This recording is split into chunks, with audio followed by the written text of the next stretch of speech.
The silence at Althorpe House is not like the silence anywhere else in England. It is a heavy, historical kind of quiet, the kind that comes from 500 years of aristocratic lineage and the lingering presence of a ghost who still commands the world's attention. But in the early months of 2026, that silence was shattered by a digital thunderclap originating from within the very walls where Princess Diana once played as a little girl. This was not a leaked memo or a palace source whispering to a tabloid reporter. It was a cold, calculated, and devastating strike from Charles Spencer, the ninth Earl Spencer. He did not simply disagree with a high-profile media project. He dropped a bomb directly at the center of the Sussex brand. Welcome back to Royal Scope. For years, Meghan Markle and Prince Harry have stayed afloat in the dangerous, turbulent waters of global fame by leaning heavily on one powerful foundation: the memory of Princess Diana. It has been their ultimate shield, their source of cultural legitimacy, and by far their most valuable and bankable asset. But as the world prepares for the 30th anniversary of Diana's tragic passing in 2027, the man who holds the keys to her real story has finally and firmly slammed the gates shut. Armed with just 4 words currently sending shockwaves through Hollywood and London alike. Is this a joke? Charles Spencer did not just reject a lucrative Netflix proposal.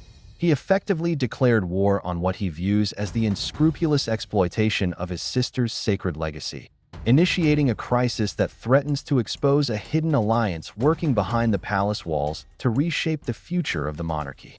To truly comprehend why this moment is so catastrophic for the Duke and Duchess of Sussex, one must first understand the unique position of the man who delivered the blow. Charles Spencer is not just another minor royal relative living quietly on the edges of the Windsor Circle. He is the high priest of the Diana legacy. While the royal family manages the official, crown-approved version of the late Princess of Wales, the titles, the public duties, the sanitized historical record, Charles Spencer guards the woman herself. He guards the sister who was, without question, the most hunted person of the modern age. He is the same man who looked the entire royal family in the eye during his unforgettable 1997 eulogy, publicly promising that her blood family would ensure her sons were raised with the soul and sensitivity she cherished, rather than within the cold, hard rigidity of the institution. Althorpe is not just a grand English estate. It is a fortress of memory. Diana is not buried in a royal vault or a public cemetery. She rests on a quiet island surrounded by trees she loved, on grounds that have belonged to the Spencers for half a millennium. Charles is the sole arbiter of who gains access to that island, and he is the one who decides who gets to tell the story of the woman who rests there. For decades, he has been a silent, watchful guardian, stepping in only when absolutely necessary and always with surgical precision. But something fundamental shifted over the last few years.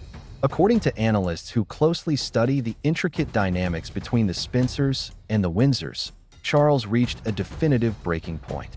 He has watched from the sidelines as his sister's life, and her very real, profound trauma, has been repackaged as marketable content, sold to the highest bidder by the very people who claim to be honoring her memory.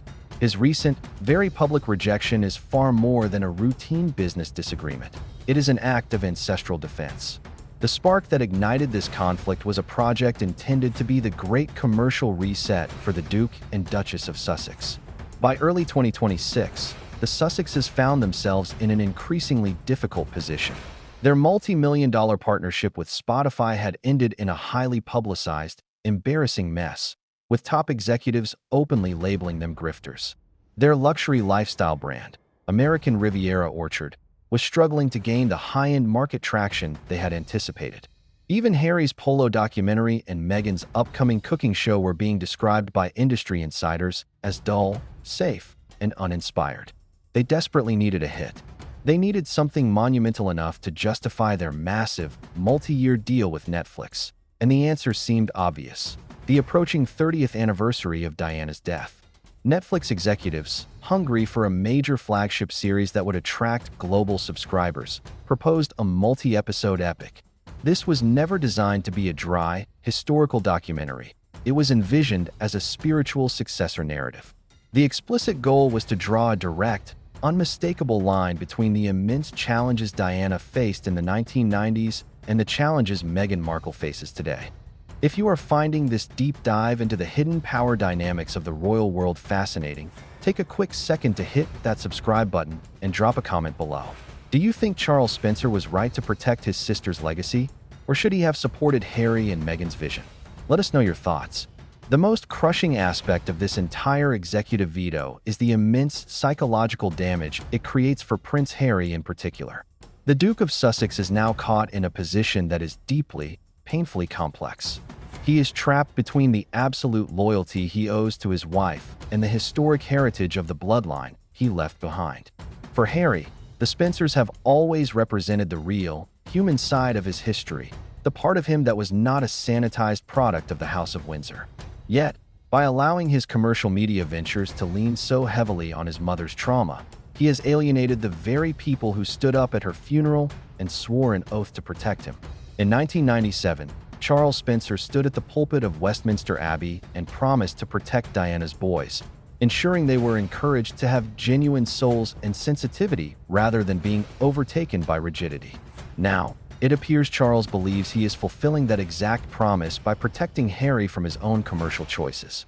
By refusing to let the Sussexes utilize Diana's name for a commercial streaming series, he is effectively signaling that the brand has become more important to them than the actual historical truth.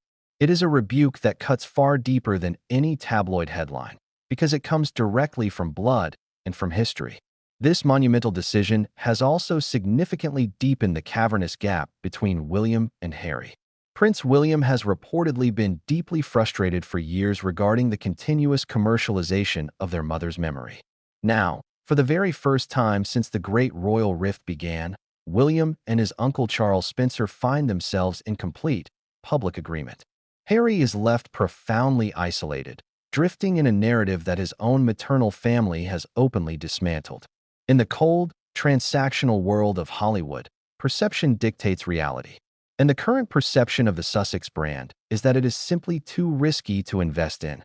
Elite brand strategists are all echoing the same sentiment. The Spencer veto is a fatal blow to their royal-themed content. When the literal brother of Princess Diana publicly categorizes your creative project as exploitation, you instantly lose the authentic, golden connection that constituted your entire global selling point. Netflix staff are reportedly in a state of serious internal concern. The 2027 Diana project was supposed to be their one guaranteed, bulletproof success. Without the cooperation of Althorpe and the Spencer family, the project loses all of its prestige. It instantly transforms into just another unauthorized, sensationalist documentary. Exactly the kind of content audiences are growing tired of consuming. This failure to deliver a major, authentic project gives Netflix every executive reason to reconsider their massive contract with the Sussexes. If Harry and Meghan cannot provide the authentic royal drama the world craves, and their lifestyle content fails to hit viewing metrics, what exactly is their long-term value to a global streaming giant?